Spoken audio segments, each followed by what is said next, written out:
आकाशवाणी भोपाल से प्रस्तुत हैं प्रादेशिक समाचार।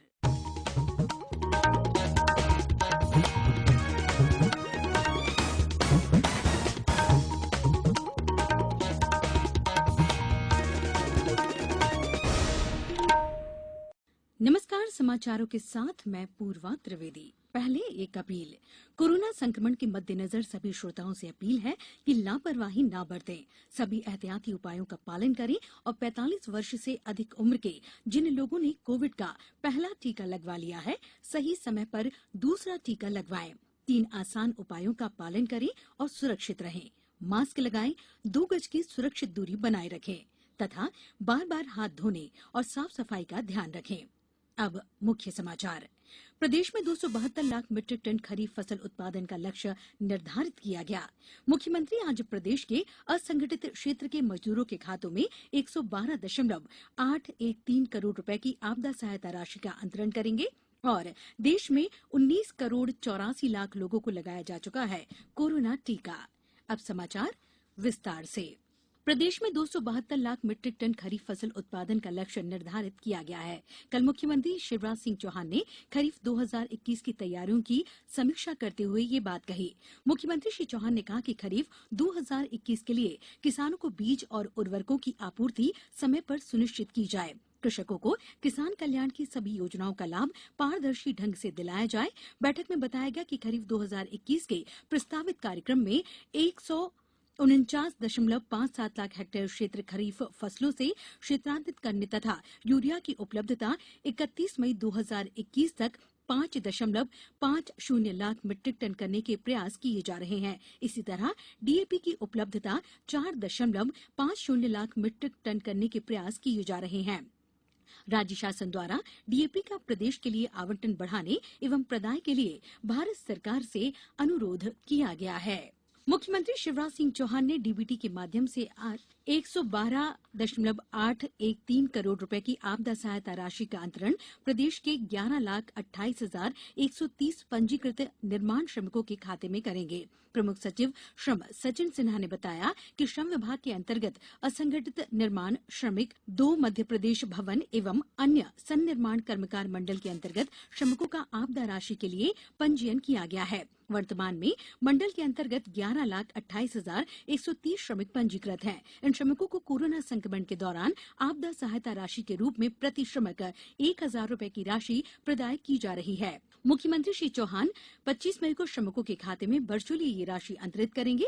दोपहर 3:30 से होने वाले इस कार्यक्रम में शामिल होने के लिए लिंक www.webcos.gov.in पर लॉगिन करें। कोरोना के टीकाकरण अभियान में गति लाने और लोगों को आसानी से टीका उपलब्ध कराने के उद्देश्य से केंद्र सरकार ने वैक्सीनेशन के नियमों में बदलाव किया है। नए नियमों के तहत अब 18 से 45 वर्ष के लोग बिना ऑनलाइन पंजीयन के भी कोरोना का टीका लगवा सकेंगे। ऐसे लोगों का टीकाकरण केंद्र पर पंजीकरण किया जाएगा। अभी तक ये सुविधा 45 वर्ष से अधिक उम्र वाले लोगों के लिए थी। केंद्रीय स्वास्थ्य मंत्रालय ने इस बारे में सभी राज्यों को आदेश जारी कर दिए हैं। टीकाकरण केंद्र पर रजिस्ट्रेशन की सुविधा फिलहाल सरकारी टीकाकरण केंद्र पर ही उपलब्ध है। निजी अस्पतालों के केंद्रों पर ऑनलाइन पंजीयन की सुविधा के बाद ही ये सुविधा प्रदान की जाएगी। केंद्र सरकार ने ये निर्णय इस तथ्य को ध्यान में रखते हुए लिया है कि जिन लोगों के पास स्मार्टफोन या इंटरनेट की सुविधा नहीं है, उन्हें भी आसानी से टीका लग सके। अब समाचारों में वक्त है एक ब्रेक का। ये समाचार आप आकाशवाणी भोपाल से सुन रहे हैं। हमारे समाचारों को अब आप कभी भी और कहीं भी अपनी सुविधा के अनुसार सुन सकते हैं। ये समाचार बुलेटिन यूट्यूब, ट्विटर और फेसबुक पर AIR न्यूज भोपाल पेज पर सुने जा सकते हैं। इसके अलावा आप हमारी वेबसाइट news.on.air.com पर या AIR न्यूज ऐप पर भी समाचार सुन सकते हैं।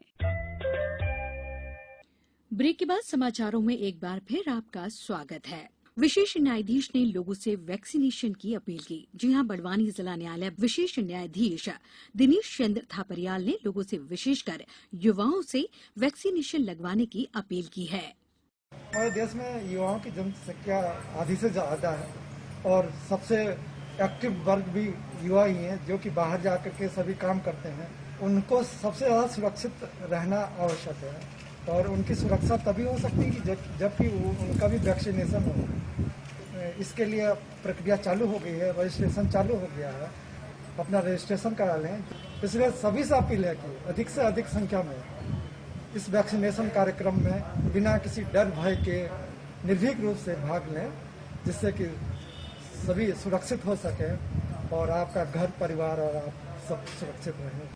देश में अब तक 19 करोड़ 84 लाख लोगों को टीका लगाया जा चुका है। स्वास्थ्य मंत्रालय ने कहा कि टीकाकरण अभियान में कल 23 लाख 65 हजार से अधिक लोगों को टीका लगाया गया। मंत्रालय ने यह भी कहा कि इसमें 12 लाख 52 हजार से अधिक लोग 18 से 44 आयु वर्ग के हैं, जिन्हें कल पहला टीका लगाया गया। अब तक टीकाकरण के तीसरे चरण के अभियान में 37 राज्यों और केंद्र शासित प्रदेशों में 18 से 44 आयु वर्ग के 1 करोड़ 18 लाख लोगों को टीका लगाया जा चुका है। इस आयु वर्ग के 10 लाख लोगों को बिहार, राजस्थान और उत्तर प्रदेश में टीका लगाया गया है।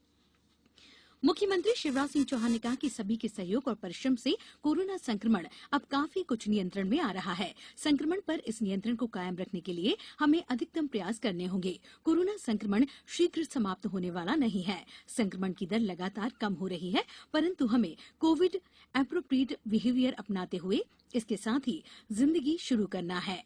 इस पर रणनीति बनाते हुए लगातार कार्य करें और जागरूकता लाएं। मुख्यमंत्री ने ये बात कोविड-19 नियंत्रण की समीक्षा के दौरान कही। मुख्यमंत्री श्री चौहान ने कहा कि सागर संभाग सहित प्रदेश के सभी संभागों में 1 जून 2021 से वैक्सीनेशन का वृहद अभियान चलाया जाए। अभियान में अधिक से अधिक व्यक्तियों का टीकाकरण किया जाए। उन्होंने कहा कि संक्रमण के नियंत्रण में वैक्सीनेशन की प्रभावी भूमिका है। समस्त जनप्रतिनिधि सूचना के माध्यमों, समाचार पत्रों, ऑडियो ब्रिज, व्हाट्सएप मैसेज के पंचायत स्तर तक कोरोना कर्फ्यू का कड़ाई से पालन करने का आह्वान जनता से करें। मुख्यमंत्री श्री चौहान ने कहा कि मरीजों को बेहतर से बेहतर इलाज उपलब्ध कराया जाए। इसके लिए दवाओं और आवश्यक वस्तुओं में कोई कमी नहीं आने दी जाएगी। दवाओं, इंजेक्शन और ऑक्सीजन आदि की लगातार आपूर्ति सुनिश्चित की जा रही है। केंद्रीय स्वास्थ्य और परिवार कल्याण मंत्री डॉक्टर हर्षवर्धन ने आह्वान किया कि कोविड की टीके की निष्पक्ष और समान पहुंच सुनिश्चित करने के प्रयास किए जाएं। वे कल 74वीं विश्व स्वास्थ्य सभा में बोल रहे थे। सभा की अध्यक्षता करते हुए विश्व स्वास्थ्य संगठन के कार्यकारिणी बोर्ड के अध्यक्ष डॉक्टर हर्षवर्धन ने कहा कि बोर्ड ने उन्होंने वैश्विक स्वास्थ्य पर कोविड-19 के प्रभाव पर चर्चा भी की। बोर्ड ने सिफारिश की कि 74वीं विश्व स्वास्थ्य सभा को कोविड-19 महामारी से मानसिक स्वास्थ्य पर पड़ने वाले प्रभाव से निपटने की तैयारियों और उपचार की रिपोर्ट पर विचार करना चाहिए। अब कुछ समाचार संक्षेप में। देश की एक निजी फार्मा कंपनी ने रूस की वैक्सीन स्पुतनिक वी का उत्पादन शुरू कर दिया है। ये कंपनी देश में हर साल 10 करोड़ वैक्सीन की डोज तैयार करेगी। कल नई दिल्ली और पटना के अखिल भारतीय आयुर्विज्ञान संस्थान में कोवैक्सीन की तीसरी डोज का परीक्षण शुरू किया गया।